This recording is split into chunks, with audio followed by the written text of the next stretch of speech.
Hello, everyone, and thank you for tuning in to Poets and Quants' MBA admissions panel with Notre Dame Mendoza, CMU Tepper, and Yale SOM.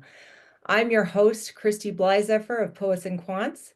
Please feel free to use the Q&A function to submit any questions you have for our panelists, and I'll do my best to get to them at the end of the session.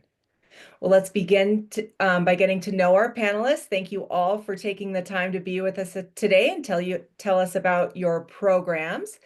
Please introduce yourself and tell us who you're with. Phil, let's start with you. Thank you so much, Christy. Hi, everyone. Welcome. Thank you so much for joining. My name is Phil Drendel. I am Associate Director of Admissions here at the University of Notre Dame Mendoza College of Business. Thank you. Tony. Chrissy, thanks for having me. Hello, everybody. My name is Dr. Tony Gomez. I am the Senior Associate Director of Master's Admissions at the Carnegie Mellon University Tepper School of Business. Welcome. And Bruce. Thanks so much, Christy. It's great to see everyone. Great to be on the session. I'm Bruce Salmonico, Assistant Dean for Admissions here at the Yale School of Management, where I'm used to going last. So thank you I'm happy to bring up the rear here. Someone's got to go last, right? All right. Well, excuse me. Tony, we'll go back to you for this one. Excuse me.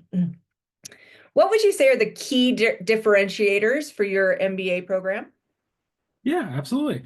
So at Tepper, I believe that our key differentiator is the way in which we combine data-driven decision-making as well as leadership development. That's what we call the intelligent future of business, right? So we are working to empower students to be able to leverage advanced analytics, new cutting-edge technology, and strategic thinking in order to solve these complex business challenges while also trying to foster the interpersonal and leadership skills that you will need for leading teams and driving impact in your field. Absolutely. Thank you so much. Bruce, we'll go to you second this time. Tell us about your key differentiators. Didn't mean to kind of influence that, but thanks so much. Yeah, so I think, obviously we're all great programs. I think among the things we think maybe are unique to Yale School of Management, our curriculum, we have an integrated curriculum, so it's a multidisciplinary approach. It looks at stakeholder perspective. So instead of a kind of a siloed traditional MBA curriculum, we've kind of reoriented the material in a way that we think is more relevant to the 21st century and making, educating our students to be graduates who have that broad interdisciplinary approach to leadership. Also, we're very integrated to Yale University. It's a great university part of, and we do lots to integrate both the academic and the kind of the experiential components of the program into the larger Yale context. And we do have, which we can possibly get into later, we think we have a very distinctive global posture, which I think informs the experience here as well. So those are the things I would point to. Very good. Thank you. And Phil. At Notre Dame, we are an ethics-driven MBA program. Our mission of the university to be a force for good in the world has very much shaped our MBA program. Our current tagline is to grow the good in business, and ultimately, we provide our students with hands-on experiential learning opportunities to make positive impacts on others, whether it's at the individual level, the community level, or the global level. One great example of this is our Business on the Front Lines suite of programming. It's basically a mini consulting project focused on an area in need of economic growth. So you're working with potentially local governments, NGOs, startups, businesses, and you are culminating your experience there with boots on the ground implementation of your solution to really create a positive impact on others. There's also very much an emphasis on customizing your MBA journey to be relevant to you, your passions, and your career goals. Our students choose one of 5 majors, but we also have 13 minors, and technically students can take up to 3 electives within the program to really shape your experience. Yeah, that choice is great. Bruce, so back to Yale. Tell us a little bit about the class profile. What are some of the, the go-to stats for the most recent admits? Sure. Yeah, and I'm happy. Obviously, some of the more straightforward stats are on the website and in other formats. But we are on the smaller side, I think Carnegie Mellon and Notre Dame probably were all on this somewhat on the smaller side. We're about 345 or so. This incoming class, 347 students, about 40% women. Almost half the class is an international passport holder, and importantly, for us at least, 20% are first generation college to college. We feel like that's an important aspect of creating opportunity is really an important aspect of what graduate management education I think is about, and really trying to expand opportunity for more people. So, 20% of our class is first gen. Students come from over 40 different countries. I think about 80% are from the private sector, about 20% from the public and nonprofit sectors. They represent almost 200 different undergraduate institutions. So it's a really broad, diverse, global community, and I think that's an important part of the experience here at Yale is really kind of interacting with individuals who come from different backgrounds, have different perspectives, different aspirations, and really kind of learning from each other on a peer-to-peer level as much as you do from the faculty in the classroom. Yeah, I think that classroom diversity is so important for getting kind of a full breadth of the experience. Phil, what about at Notre Dame? Yes, so we are also quite a bit on the smaller side. We have 89 students who are incoming to the class. I would say on average, 75 to 95 students is pretty much what we see for each year of the MBA. That's by design. That's how we create that collaborative, tight-knit community that we're known for. And it really allows the student to make an immediate impact on their cohort, to get to know their professors closely. About 25% of our class identify as first generation. Historically, somewhere between 30 and 40% of the class are international students coming in. And we also have a very strong alignment with US military veterans. Usually 15 to 20% of the class are either currently serving or previously served in across all of the branches of the United States military. Very good. And Tony, what about at Tepper? Yeah, we'll continue the trend of being on the smaller side for MBA programs. So every year at Tepper, we bring in anywhere from about 150 to 160 first-year students coming into the program, of which about 40% are international citizens, making up about anywhere from about 25 to 30 different countries represented there. We tend to see about 22% of that incoming class as US military veterans, as well as 25% are historically underrepresented US populations as well. Very good. Thank you all. Phil, you're going to take the next question first, if you don't mind. Beyond the solid academic credentials, how do you assess a prospect's fit in terms of personality and the demands of the program? What are you looking for in candidates in terms not only of test scores, but those softer skills that are more subjective? Yeah, that's a great question. I think it's really important to think about why behind getting your MBA. And that oftentimes is seen in a statement of purpose or a short paragraph about what are your plans during an MBA program, but also beyond.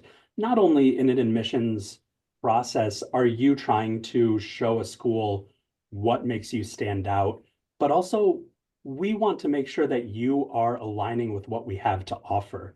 It would be a shame if someone came to a program with a very specific goal in mind that maybe they didn't share with the admissions committee. And then it turns out that MBA program really doesn't have that strong of a track record there. So I think by being as specific as possible with your career goals and really showing the committee that you've done the thought process of where an MBA fits in the overarching career goals that you have, what are you hoping to get involved with, but also the steps along the way and where an MBA fits in there to really get you where you want to go is key to show that, again, you've done that overall thought exercise. You've really been intentional with the next step. You're not just trying to check a box off and get those 3 letters at the end of your name.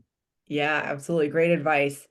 Tony, tell us a little bit more about assessing, kind of fit for your MBA program.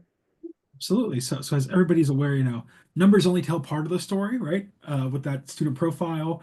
But we think that the fit is equally important, right? Some of those unspoken aspects. So we really value candidates who demonstrate intellectual curiosity, right? You're entering a master's program for a reason. You're looking to upskill, you're looking to gain new knowledge. We want you to demonstrate that in your interview. Resilience, how do you bounce back from these challenging situations, right? And also a collaborative mindset. We really strive to create this community where people feel comfortable expressing themselves and expressing their opinions to help us get to that next level, to that next step. And of course, there are plenty of opportunities to do this through interviews, recommendations, essays. We're really trying to assess, your approach to problem solving, how you handle ambiguity, and how you're working in teams. Yeah, ambiguity, how you handle that, that's a big one these days for sure. Bruce, what about at Yale? Yeah, thanks so much, Christy. And I build on what sort of Phil and Tony were talking about. And one thing I would start with is fit and soft skills and sort of subjectivity. That's always very, you have to tread lightly from an admissions perspective, because we want to make sure we're being kind of fair and applying a sort of an equitable approach to candidate evaluation. So we want to make sure we're not being swayed by kind of things that aren't really tied to positive outcomes in the classroom, at the school, and beyond. And we want to be careful to minimize bias and things like that. So we try to tie what we do to kind of an evaluation rubric that is kind of data driven and evidence based. Beyond things like your academic potential and how well you'll do in the classroom, we are looking for professional excellence and professional potential. So looking at how well you've performed in that context, and as a predictor of how well you'll do after you graduate. And I think the things Phil talked about in terms of kind of thinking through your goals and how you're articulating those, and that Tony talked about in terms of sort of intellectual curiosity, I think those are relevant to us too. We, because of our integrated curriculum, for example, we care about our students coming in being sort of broad-minded, intellectually curious. There's a certain, I think, humility, and I think at core kind of an optimism that our students bring, but we're not necessarily trying to evaluate that all on our end. As much as possible, we try to situate the evaluation process in a larger kind of matching process that happens as we're educating candidates about what we're about, they're telling us about what they're about, and to the extent there's a match there, and we see a potential in applicants, and they're seeing that there's a connection between what our value, our mission, and what they're looking for. That's as much as that's probably more important in terms of that fit piece as our unilateral evaluation of their candidacy, if that makes sense. Yeah, I think that makes perfect sense. Tony, back to you. In a global business landscape, cross-cultural communication has become so important for leaders, obviously. So how does your program help develop those leadership skills to support students and to work with and lead others who are going to be very different from themselves? Yeah, absolutely. So this leadership development approach at Tepper is pretty experiential and inclusive. So we do it through a mix of academic and hands-on experiences. So through our Accelerate Leadership Center, there is a structural hands-on curriculum that builds self-awareness, executive presence, leadership skills. So this can be suggested acts such as, assuming leadership in a club, or developing some type of professional development experience that's going to benefit the entire community. There are global treks and exchange programs that are offered through the school as well. These opportunities to immerse yourself in different business environments and cultures, and really hopefully increasing that global competency of our students to engage the rest of the business world.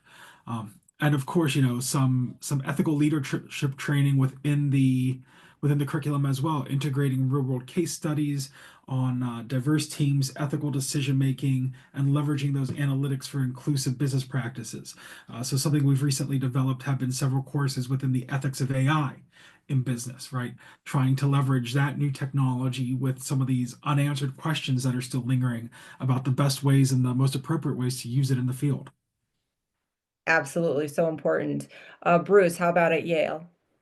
Yeah, no, I think I sort of share some aspects of that. I think Tony, some of the examples he gave, those examples were fantastic. And we do, obviously thinking sort of across cultures, having that literacy to lead in different contexts is really important. That's kind of central to what graduate management education, the MBA, is about. at Yale, the first class you take is called Managing Groups and Teams, and you start by kind of learning the sort of the basics of how to be a good team, not just how to lead, but how to be a team member. And then there's a sort of series of our leadership curriculum that gets into things like interpersonal dynamics, perhaps most relevant to sort of the global context in which our graduates will operate. Global virtual teams thinks about how do you communicate in that global context. And so there's a leadership curriculum that speaks to that. To Tony's point, there are ways then to sort of flex those muscles, those leadership muscles, and test them out in club activities, in campus, in other contexts. Even academically, our curriculum is structured in so that you are in it's cohort based, but then within the cohorts, you're in a learning team, a smaller learning team of 8, and an even smaller one of 4. And we try to make those teams very diverse, so you actually get practice through the team exercises and the actual academic exercises, working with teams that are people who are much different than you are. So that's all part of the experience. It's kind of baked into the core experience. And then there are, those experiential courses, the club activities that allow you to flex those leadership skills further. And again, that gets back to the idea of having a very diverse student body as well, as that you're really interacting with people who come from different backgrounds, think differently, and you're learning how to interact and manage and be led by people who have those different perspectives. Yeah, absolutely. Phil, what about the cross-cultural, communication opportunities at Notre Dame? Yeah, so we actually start before classes even begin as part of your onboarding and orientation with our Integral Leadership Development Workshop. This is 6 days where you are basically learning how to become what we call a tender, strong, and true leaders. Those 3 descriptors come from the Notre Dame alma mater, and we believe it's really what allows servant leadership skills to develop, how empathetic leaders can become ethical in their business decision-making skills post MBA. So you start with that really in-depth view of what it means to be a leader. There's a lot of self-reflection there.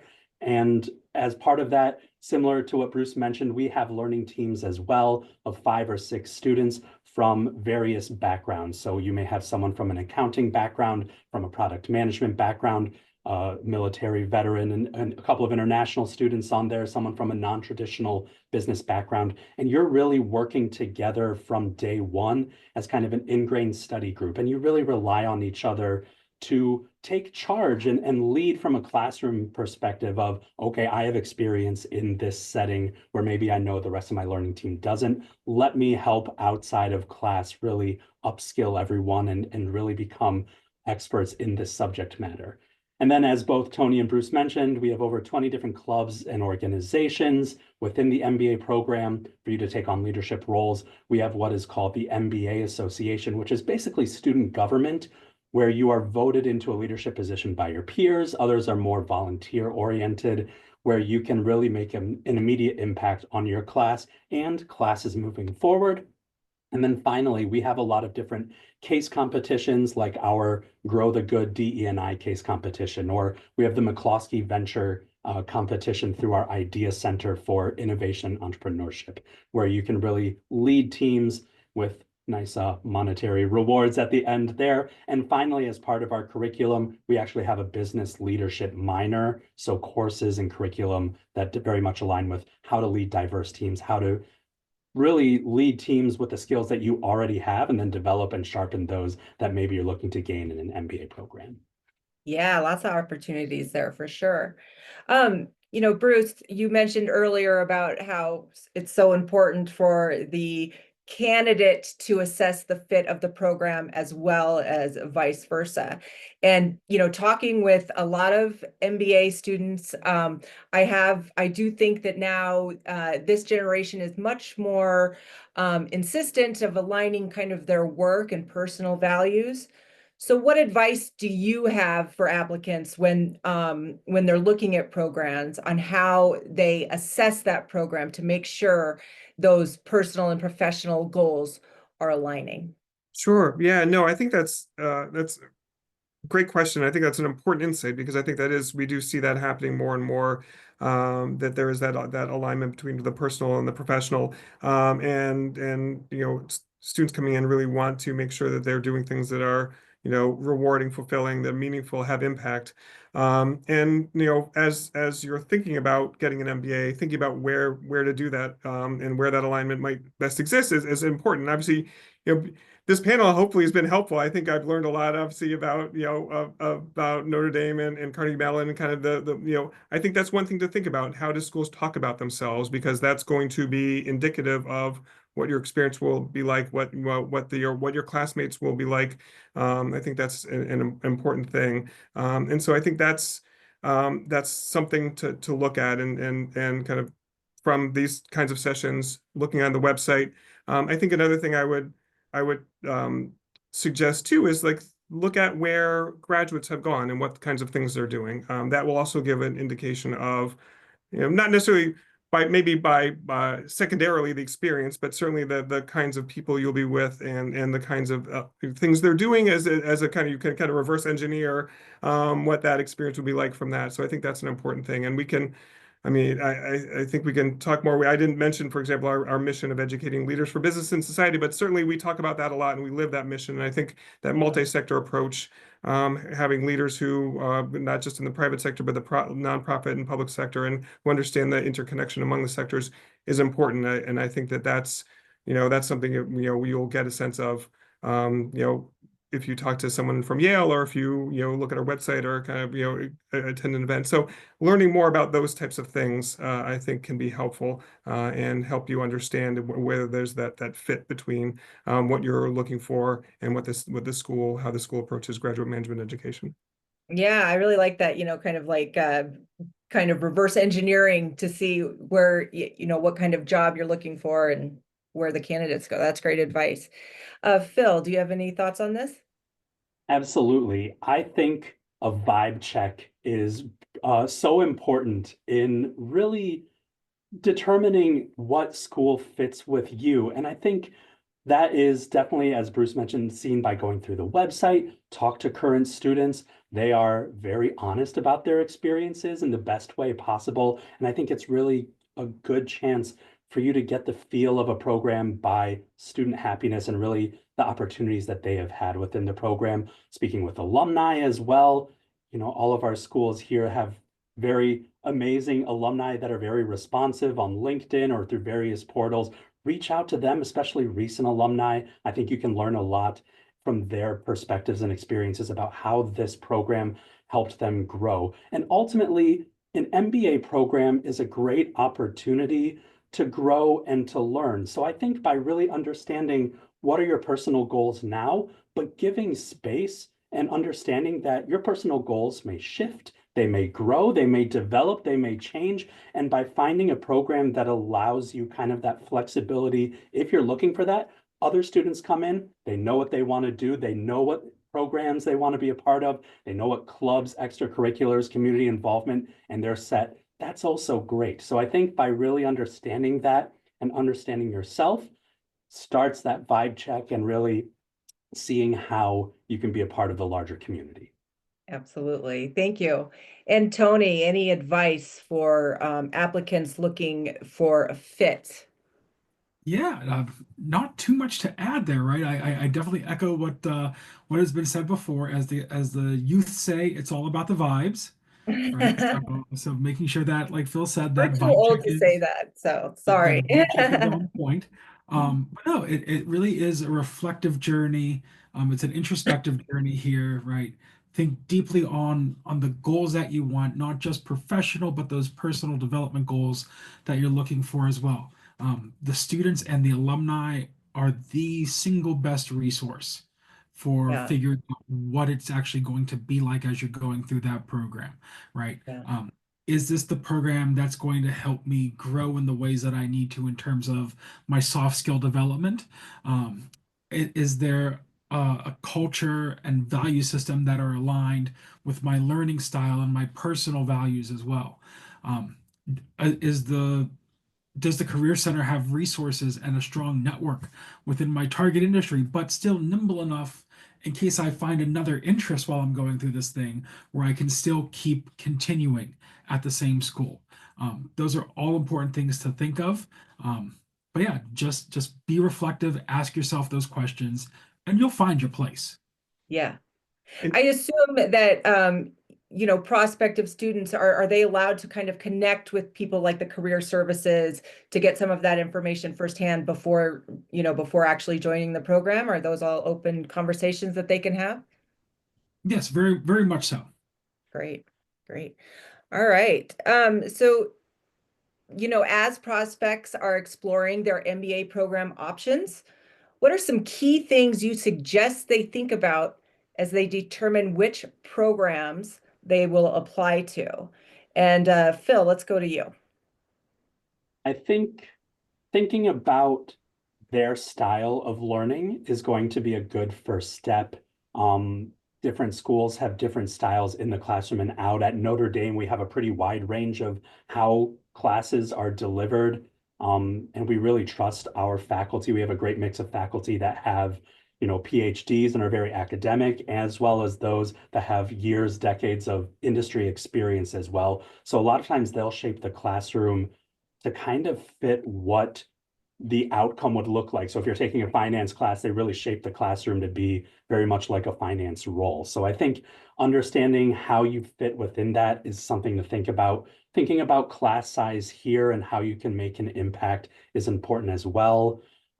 Financing your MBA is always something to think about as well. And, every school has different approaches to that. So really being knowledgeable about that and understanding also that an MBA is an investment in yourself. I know everyone on this call, every school believes in the ROI of their program. So really looking into career outcomes, are there particular industries, career pathways students end up at? For example, at Notre Dame, 70 to 75% of our students end up in either a consulting or a finance career pathway. If that's maybe speaks to you, look into schools that have strong finance and consulting outcomes. If that's maybe not your bag, look for schools that do align with that as well. And then look at the financial piece and kind of the average salaries and everything to make it justify your 2 years or 1 year spent away from the working force.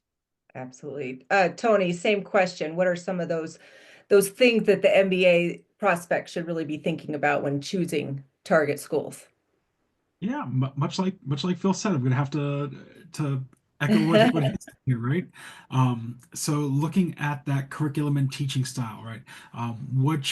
Which methodology does the school emphasize? Is it more case-based, experiential, technical skill building, or is that a representation across the curriculum that you'll find right after you get out of the core courses, especially? What are those career outcomes and industry placement? Taking a look at employment reports and alumni networks within those industries. Um, Attending events, right? Go to our events, whether they're in person, on campus, whether it's a virtual class visit, in-person class visit, and ask yourself the question, can I see myself thriving here for the 2 years of the program, right? Again, are the vibes vibing? One of those questions to see how everything's going as far as fit. What are those concentrations, those dual degrees, those electives? Am I able to take electives outside of the business school? And of course, the ROI, but not just factoring in the ROI of the cost of attendance, but also the city that you're living in as well, right? Because Yeah. we know some cities are much more accessible than other cities, especially where I believe our schools are based here. So, all things to consider and to keep in mind there. Yeah. Do you have any particulars on the CMU vibe for MBAs considering it? Yeah, I think that our students are pleasantly surprised by Pittsburgh, Yeah. especially whenever they come in. Um, they tend to have this preconceived notion that it's this outdated, dreary steel city, and that can't be further from the truth of what it is nowadays. I think if they were looking in the 90s, yeah, that would probably been the case. Uh-huh. But now, we have a up and coming tech scene. They're pleasantly surprised about just how involved the university as a whole is within the Yeah. city and the development of the city. Yeah, I'd say the vibes are good. Yeah, great. It would be a shame if you said the vibes were bad, right? So, all right, Bruce, how about you? What should prospects be looking at? The key things to consider, and maybe what are some of the key points for Yale? Yeah, no, and I think Phil and Tony really sort of covered a good bit of it. And I would just want to step back. I think in response to a previous question, Tony talked about, the application process being one of introspection and self-reflection. And I think that's important that's true and important on a number of different levels. And the school choice is one of them. I think the first thing you need to do is think about what you want to get out of the experience, what you care about. And it could be any number of things that Phil and Tony mentioned. It could be other things too. I mean, you might be driven by, I think Phil mentioned, the class size. It could be location. It could be pedagogy. It could be career outcomes. It could be any other sort of the cultural experience. It could be any number of other things. So think about what you care about, what you're looking to get out of it, and then you can see how that aligns with, what the schools are about.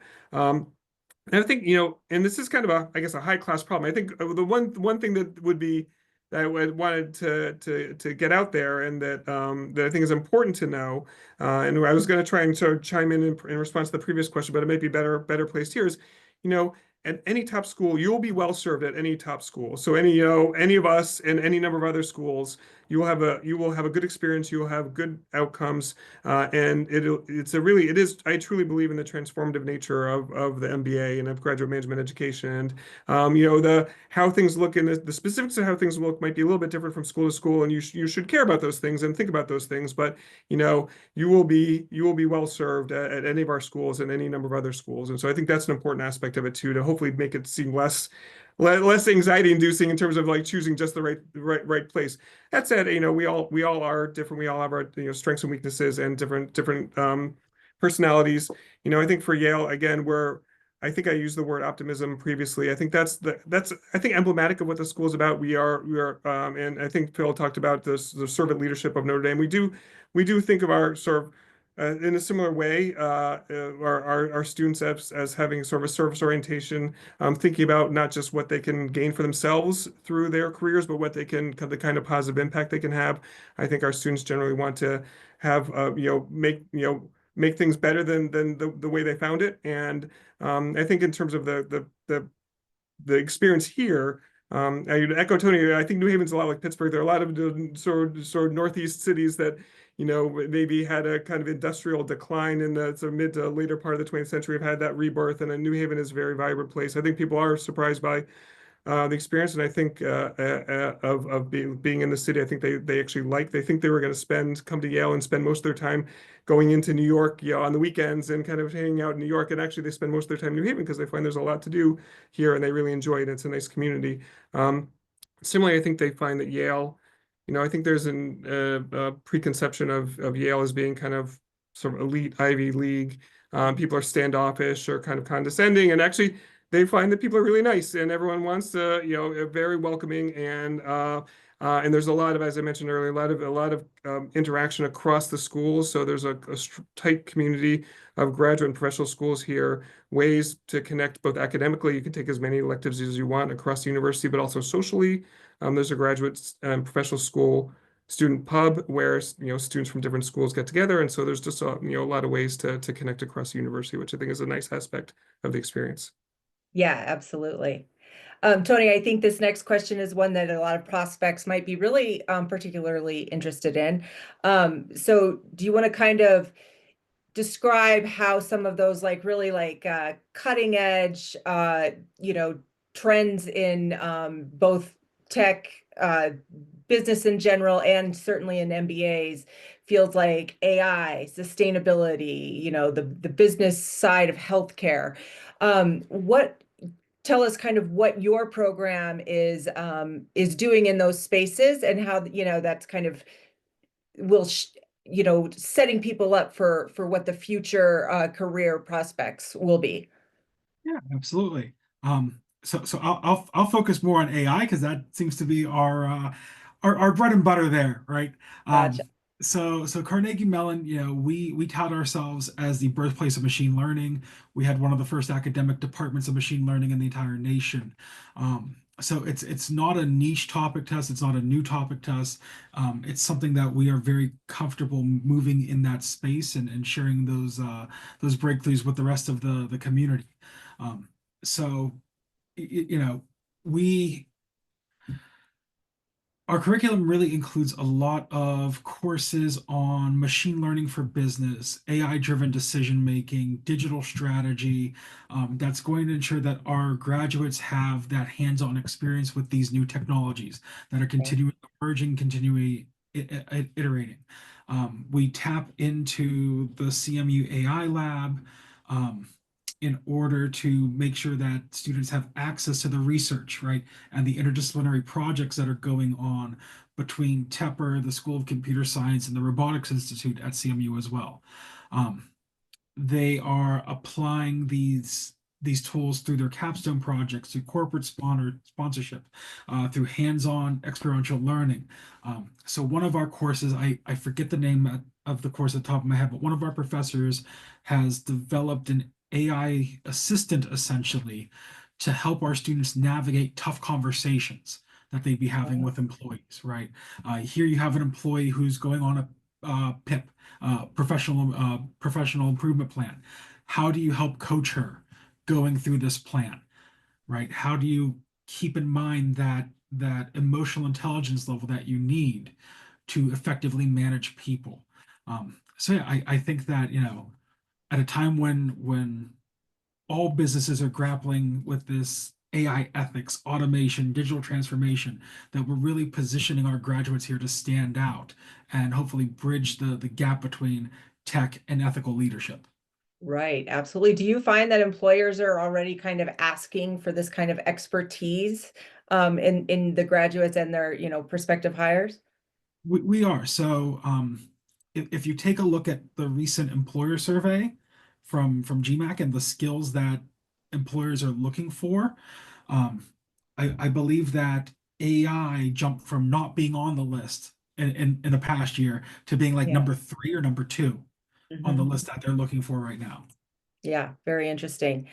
Bruce, tell us kind of what's going on in AI, sustainability, healthcare, or some of those, kind of cutting edge kind of fields. Yeah, no, those are three big areas. I think there's a good bit going on. Actually, when before we were talking about kind of aligning work and personal values, and again invoking sort of GMAC research, sustainability, for example, was going to mention that's increasingly that lots of students, even students who are not looking to go into the sustainability field or environmental management or sort of green energy or anything like that, they care about sustainability issues and they want to get exposure to that. And it's similar with AI.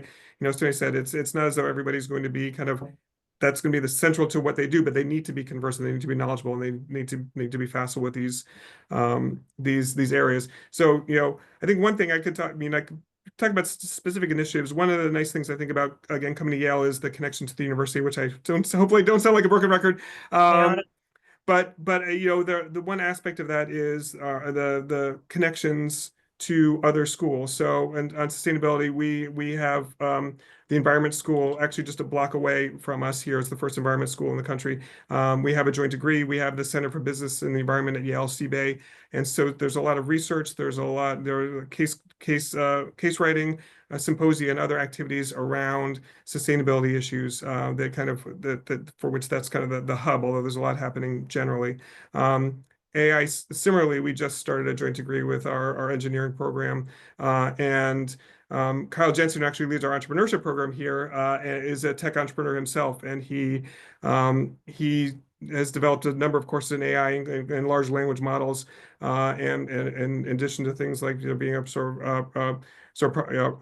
project manager, in technology. So thinking about um, uh, how to kind of understand large language models, understand how AI works as a way to use that as be an effective leader in the area and be an effective manager.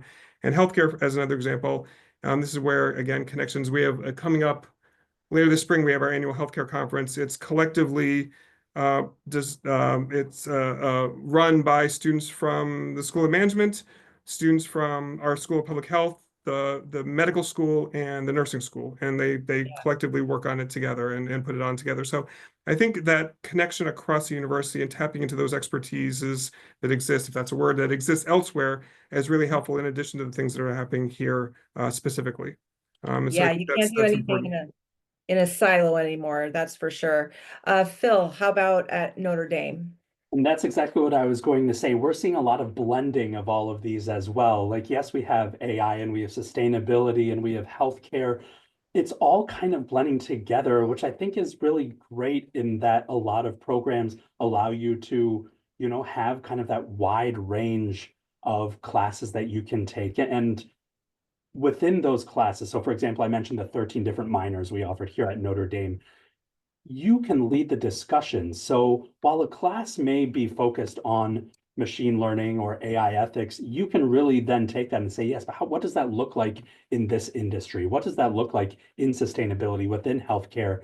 And because we bring in students from such a wide range of backgrounds and experiences, it really fosters this great discussion in a classroom setting.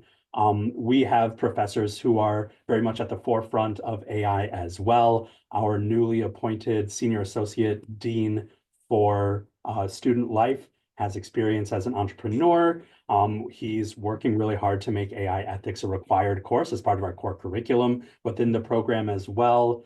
We have, for example, Professor Kevin Hartman, who leads the analytics team at, what's his role exactly at Google? He is the chief analytics strategist at Google. He comes in and teaches class, really focus on that.